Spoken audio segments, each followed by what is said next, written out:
Today on History Fix, I'm on the North Yorkshire coast at a place called Filey Brigg to investigate something that you can't actually see because it's underwater way out there. The Spittle Rocks. Now, local legend says these are the remains of a pier.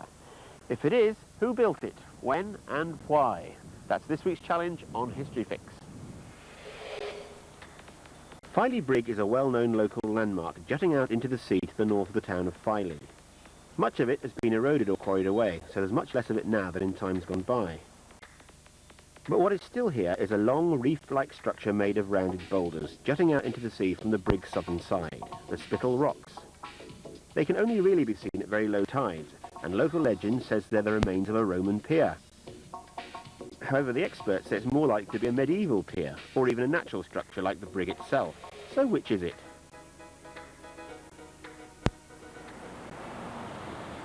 As usual, I've got two volunteers to help me answer these questions. They are Nicola Berman and Imelda Cook. Now, Imelda, you're a diver, aren't you? That's right. How long have you been diving? About a year and a half. A long time to be underwater? It is, yes. Come up for air occasionally, did you? Yeah, just So where, occasionally. do you dive around here? Mainly round here, Flamborough and Budlington, Have you quite a dived lot. at the Spittle Rocks? I haven't, no. Well, today's your lucky day.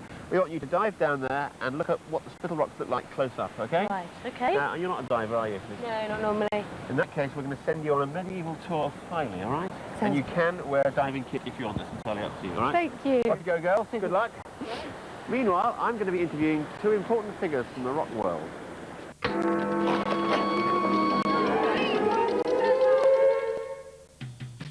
Now, the diving club in Filey has taken an interest in these mysterious rocks, and Chris Robinson has set up a research group to try and prove or disprove the local legends. I went down to the very end of the Brigg to meet him and find out exactly where this structure is, but unfortunately the tide is too high to see very much at all. So where exactly are we now? What's this called? Well, this piece you're standing on now is actually Filey Brigg, which This is is the Brigg itself? Yeah, this is the headland that marks the northern end of Filey Bay. Yeah. What does Brigg mean? Is that an older word? We think it comes from the Norse word brigga, which means jetty. Oh, right, well, that makes sense. Now, the Spittle Rocks are separate, aren't they, from the Brigg?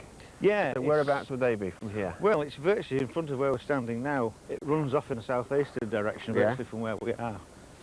In the direction of where that large buoy is, where we put on the top of it. It's almost like a miniature version of this, but it's a rounded construction, a bit like a railway embankment. Right. Oh, and it curves round towards Flamborough? Yeah, it heads initially in the southeast and curves round almost easterly. Right. Our first volunteer is Nicola, and her interests lie firmly in the 20th century, but today she's going on a medieval mystery tour. We want her to find out what the Filey of at least 600 years ago, if not earlier, was like, and whether the people who lived there had any need of a pier or harbour. To start our investigations, we've sent her to the headquarters of the local archaeology group to find out what they've dug up in their recent excavations. We're in Queen Street, we're at the Filey Museum. Let's go inside and investigate, see if we can find anything about medieval Filey. Meanwhile, my starting point is to find out from Chris just what he thinks the rocks are. What do you think it is? Well, we think it's an ancient pier, which we think it could be medieval or possibly even older, maybe even Roman. Roman, not just as like a single jetty sticking out? Well, there's this pier at this side, but we've found the remains of what is probably another pier at the other side, which forms the two enclosing arms of what we think is a harbour. Sounds like a harbour. But why would the Romans build a harbour out here? It's fairly exposed, it's a long way from the shore. Well, they were very good sailors and they resupplied a lot of the troops by sea, bringing the fleets up and down the coast. And when they had the invasion in the north in 81 AD, they took 5 legions north and resupplied them all by sea. Plus, I think they had a lot of trouble with Saxon pirates incursions in the 4th century. Yes, that makes sense geographically why they build it in this part of the county. I mean, why would they choose this, which is quite a remote and sort of a bit exposed out here, isn't it? Well, it's exposed here now, but it wouldn't have been in those days. I mean, the coastal erosion rate's about 9 inches a year in this section, so the cliff would be here behind us with the boulder clay capping would come a lot further this way towards the east. So if it was a harbour, it would be situated more or less in the corner of the bay and it would be quite well protected. Yeah, so that cliff would be as high up here as it is over there? Yeah, as high and a lot further along this way. But couldn't it just be a natural formation of rocks? Well, it has been suggested in the past that it might be glacial in origin, but we've got a geologist actually looking into this for us. Our second volunteer, Imelda, is already at home underwater, but today she'll be diving into the unknown. We've asked her to join Chris's research group for the day to find out just what's involved in underwater archaeology. But her main task is to get a good look at these elusive Spittle Rocks and tell us exactly what's down there.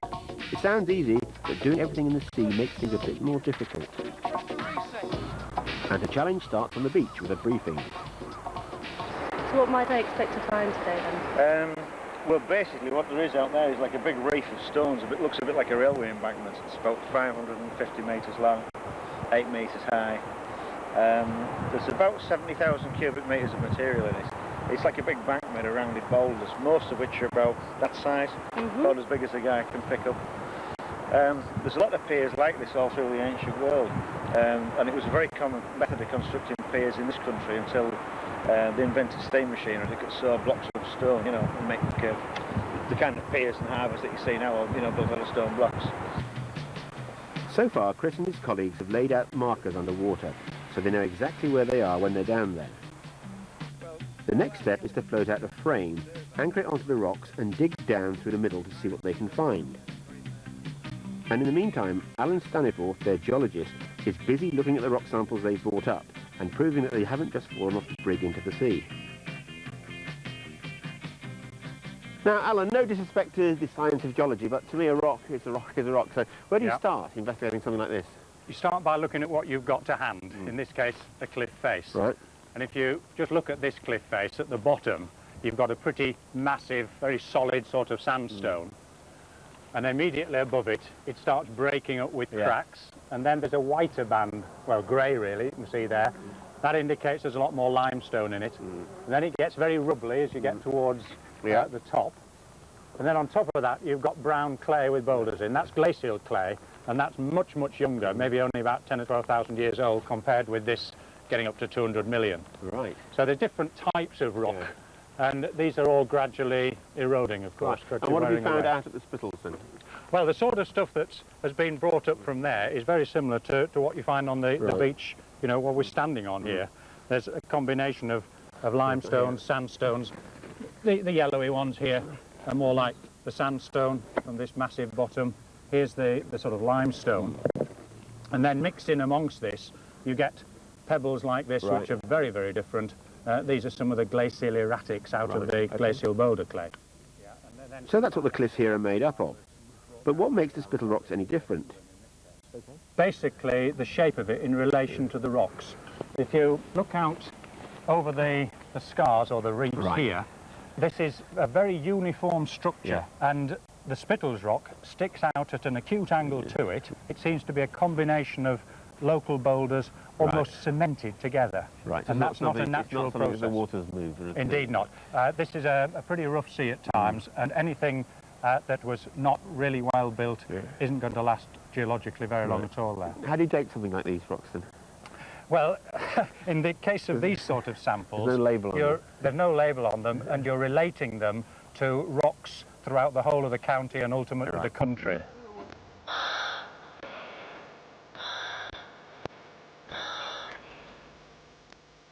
But can Imelda's dive add anything to the picture?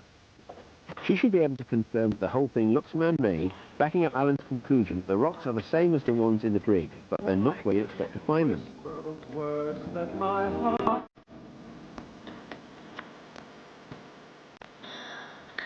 Diving conditions in Britain aren't the best in the world, and poor visibility is a common problem. But Filey Bay itself is reasonably sheltered, and you can see a fair amount of sea life down there. At first on this dive I couldn't see much of the Spittle Rocks, but slowly I began to make out a bank of rocks rising out of the seabed. And underwater archaeology is all about detail, so each of these rocks and their position is being recorded. Some of them seem to have been deliberately butted up to each other, but most just look piled up in the sand. After about 10 minutes I'd seen about as much as I was going to on this dive, so I headed back up to the surface.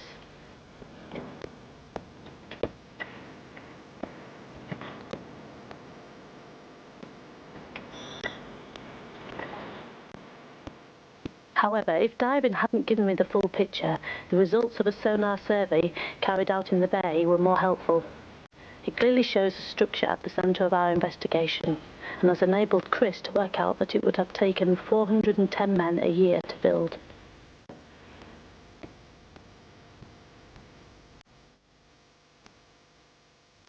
So this means Chris is going to have a pretty difficult time finding what he wants to find, especially at this time of year. It's going to be pretty difficult, no visibility, so maybe later on in the year he might have a bit more luck.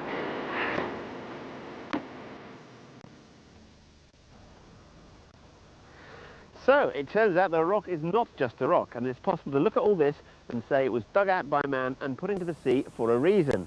But who did it? Well, top of the list are the Romans, who apparently were up to something on top of the brig itself. And Patrick, what were the Romans doing up here, this rather bleak headland? Well, yes, this is one of the furthest flung parts of the Roman Empire. It certainly feels like it. But towards the end of the Roman period in Britain, in the late 4th century, the Romans were trying to protect the province of Britannia, and they built one of a series of signal stations up here. And the idea was to have some means of signalling to Roman troops based inland to warn them when the barbarians came over the horizon. When you say a series of, you mean there were That's right. We know of 5 of these signal stations now. There was another one at Scarborough, which is just over there. We can see the headland quite clearly today. And then 3 others further up the coast. There may have been one away to our left here on Flamborough Head, but that hasn't actually been found. It may have been eroded away into the sea, I suppose. There's not very much to see up here, Patrick, is there? I mean, it just looks like a bit of blank cliff to me. Yes, there isn't a great deal to see today, but we know as a result of archaeological excavations here where the Roman buildings were, and quite a bit about what they looked like. So whereabouts would they be in relation to where we are now? The signal station has a ditch around it, and we're just approaching the location of the ditch, which ran across the headland here. And then you go through the ditch or across the ditch, or however that was done. And we're now approaching the courtyard wall. There's a little courtyard in the middle, and the wall goes across something like that. It's obvious once you're here, isn't it? Yes, it's absolutely clear. And you go through a gateway into the courtyard, and right in front of us we've got a great tower. Of course we have. And this rather impressive structure is what Patrick and his team reckon the Roman signalling station would have looked like. You can see the ditch Patrick found round the outside of the complex, the wall and the tower itself. Apparently it was used by sticking a fiery torch out of one of the openings in the top story. And there is some proof of this because a wonderful image of a signalling station in action has been found on Trajan's column in Rome. So we know the Romans used signalling stations, but how much is left here in Filey? How did you find out it was up here? What is there to see that's tangible? Well, there's not a great deal to see, but if we go over here and we look in the side of the cliff, you can see some stony material just about a couple of feet below the modern ground level. And that's the remains of the signal station after it was demolished in medieval times. Any usable stone was taken away, and rubble, any unused rubble, was just spread about. They take the stone away and use it again? That's right. I think a lot of the building stone was taken from here and used to build Filey Church, which is just over there. The Filey dig was a bit of an emergency. The brig itself was being eroded from each side, and bits of the signalling station were falling into the sea. In fact, you can see the missing bits from this floor plan. The green bit is the brig that exists today. The rest of the signalling station has dropped onto the beach over the last couple of thousand years. So is that it, Patrick? Is that all there is? Well, it's not quite it, Rory. But to show you what else there is, we must go down into the town. Filey? Filey. Okay, let's go. Meanwhile, Nicola's still exploring the museum, looking for any evidence that a medieval settlement here could have included a pier. Hello. Hi, Michael. Welcome. Thank you. Are you going to tell me a bit about the medieval remains at Filey? Yes, these are some of the things that we found just 20 years ago when we did an excavation a little bit further down the street where we are now. And these quite clearly indicate that Filey was a thriving small fishing village in the 13th, 14th, 15th centuries. And so these indicate, I think, some of the, confirm in fact, that people have been living in Filey for many centuries. So these were actually found in this road? Yes, they were, just a little bit further down. And you can see from the model here just whereabouts. This is a model of the street, and it was indeed all there was to Filey. For 1,000 years we think that this is really what there was to Filey for, as I say, for many centuries. And how can I find out a bit more about medieval Filey? Well, the best place I think would be to go and visit the parish church, which in fact you can see through the window and through the trees. So Filey definitely was a fishing village in medieval times, and so it's likely that they would have needed a pier for their boats. Now I'm going to go and have a look at the church. It's the only building that's left from that time. And the only bits of the signalling station left from the Roman times are 5 post holes, which are now rather decoratively arranged in the local park. Well, Rory, here we are. Here's another bit of the Filey signal station. And as you can see, 5 large stone blocks, Yes. which have been very tastefully set down in the middle of the tulips. Is this any way to treat your Roman heritage? Sling on a flower bed? Well, I don't know. I think they look rather nice. So what would these have been originally? Well, these would originally have had some structural purpose in the signal station. Each of these stones, as you can see, has a socket in the top. Yeah. And this socket would have held a timber post. So those posts presumably held up first floor level or something like that. The other thing that's worth looking at is this middle stone. The central stone has 2 little animals carved on it. Does. They're a bit worn now. The Romans were quite keen on hunting scenes, and perhaps this was some way of recalling happy days in the hunting field, yes. Excellent. Now what else have you got for us? Well, these stones were found, you see, when the signal station was first discovered in the middle of the last century. There was a landslip, apparently, and these stones came to light, and there was an excavation, and at that time the stones were removed and brought here down into the centre of Filey for the delight of visitors. Indeed, delightful it is. Next stop on Nicola's tour is the medieval church, built out of the rest of the Roman signalling station.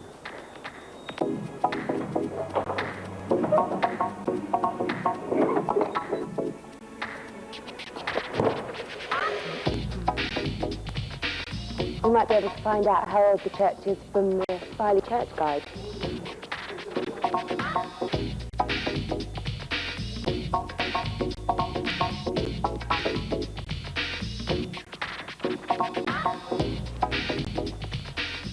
This is my favourite bit of the church.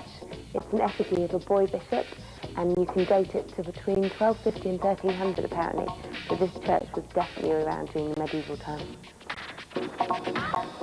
Let's go to the library and see if we can find out any more information there. Well, nice church, definitely medieval, but not really anything to help us find our pier. However, Patrick may be able to strengthen the Roman case with what's in his box. Or he could be about to show me his new pair of Doc Martens. Right, Patrick, what have you got here? Well, we've got a few of the finds from our excavations up on the signal station. And one of our prize discoveries was this bronze spur, which Fantastic. is... Yeah, it's the sort of thing that would have been on the boot of a Roman horseman. It's very well preserved, isn't it? It's very great detail. It's beautifully preserved, yes. And this is about 1,600 years old. Well done. Could almost be used today.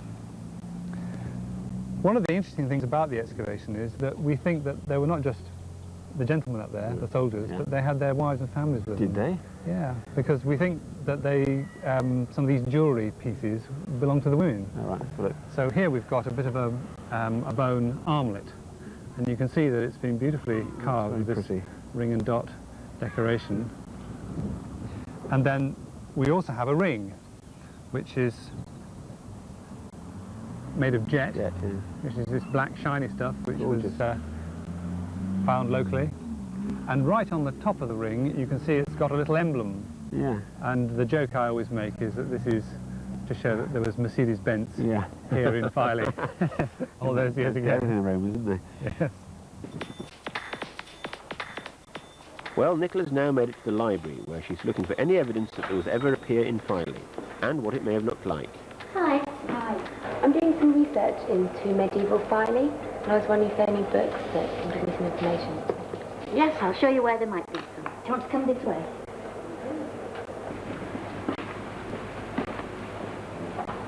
You could start with this, which is the Victoria County History. It covers the whole country, but this particular one is the one that you will want. There's plenty of written evidence about Filey as a medieval fishing village, but any mentions of an actual pier are a bit more thin on the ground. It says here, Filey was one of the larger villages in the wapentake in the Middle Ages, and in 1377 there were 165 poll taxpayers. So at least we know that Filey was around in the Middle Age period. So we know that the Romans had a signal station up here on the top of the cliff here. But would they have used this as a harbour? Is there anything to indicate that they would have used the Spittle Rocks as a pier and used this as a harbour? There really isn't much evidence for that, no, to be honest. I mean, this is a fairly remote part of the Roman world, and there's no reason why the Romans would have had any major harbour here, I think. So what's your view of those rocks? Do you think that's natural or man-made? I think they're fascinating, those rocks. I don't like to commit myself too far on that. But I think if they are a harbour or part of a harbour works, then it's probably going to be medieval. Right. But you're staying on the fence, are you, until proved? I'm staying on the fence a bit, yes. So what will it take to convince you? Well, I'd like to see some pieces of worked stone block. What I'd really like to see is a large block saying this was built by Hadrian. Yeah. Welcome to Filey, a Roman harbour. Something like that, yeah. Excellent. Thank you very much. You might find this helpful. It's a book by J.G. Ellis about Filey Bay, and it's probably relevant to what you're looking for. Oh, that's brilliant. Thank you.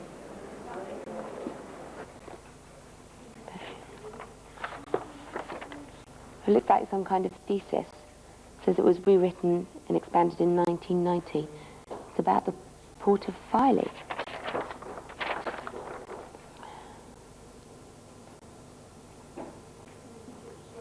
In the medieval state papers, it says here, on the 27th of May 1278, there was a claim by Gilbert de Gant to have the right of Wales coming ashore in their port of Filey, saving to the king the head and tail. That sounds like it could be a port at Filey.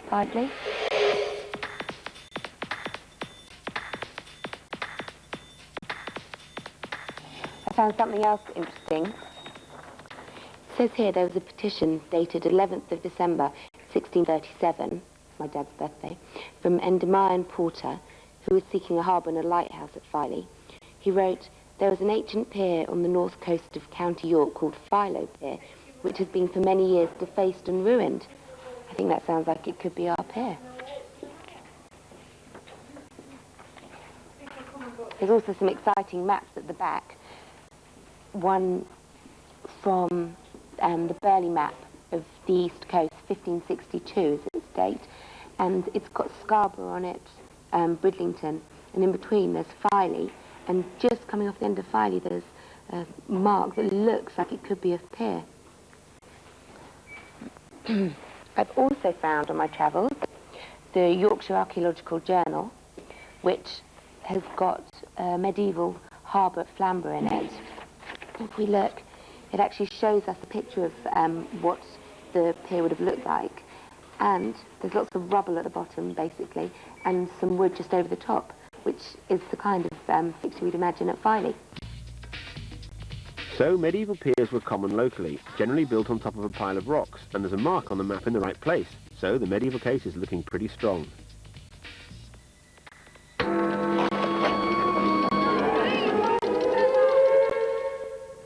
So, is there anything worth seeing online? Well, there's no specific web pages for our Spittle story, but a great starting point is the underwater archaeology page.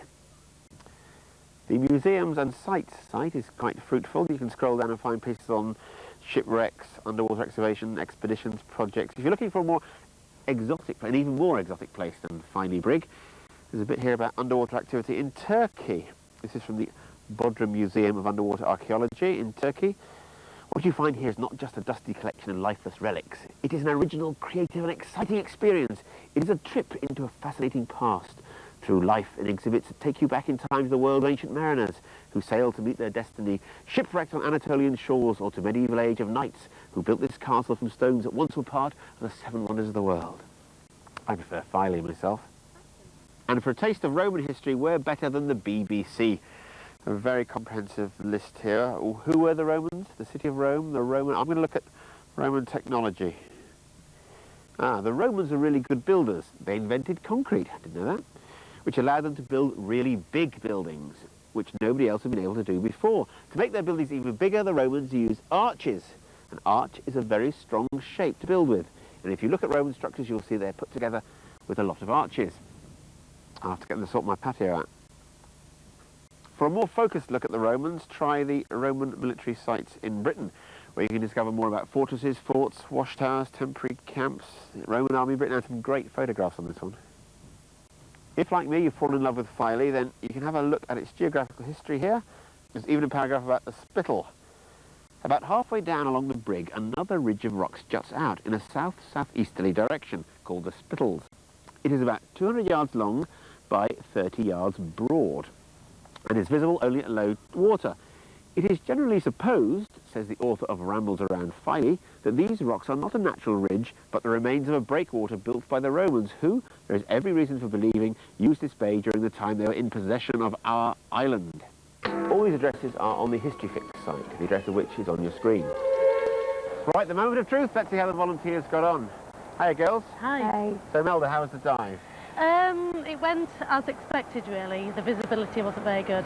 Was it very dark down there, is it? It was quite dark, yeah. Is that 'cause of the time of year, or the position? It is, yeah. This time of year, it's not getting as clear as in That must August. be one of the big problems with undersea archaeology, isn't it? Yeah, I think that's going to be the main problem in finding out what's down there. So what could you work out in the murkiness down there?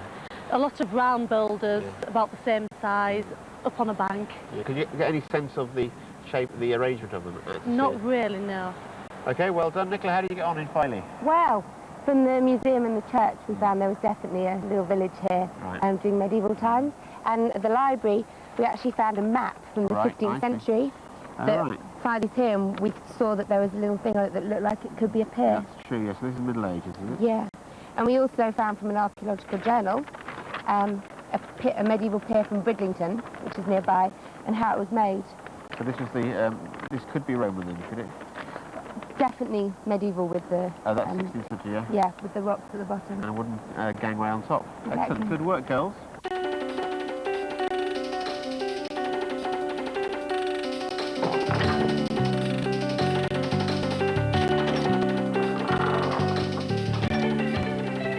Right, so where are we up to, Chris? We know that the Romans were here in this area. Yeah. We know there was a harbour here, references to it, but that could be medieval. Yeah. So, as Patrick Ottaway says, prove it's a Roman harbour, Chris, to dig up something Roman. Is that what you're going to do? That's it. That's how this season's work. We're going to dig some holes in the top of it, see what we can find. Looking for what sort of things? Anything, basically, but mostly pottery shards, bits of wood, Roman coins, anything. Anything you can date easily? Yeah, anything I can get a date on, yeah. A fully preserved Roman centurion patch and full kit. Oh, God, that would be a dream, yeah.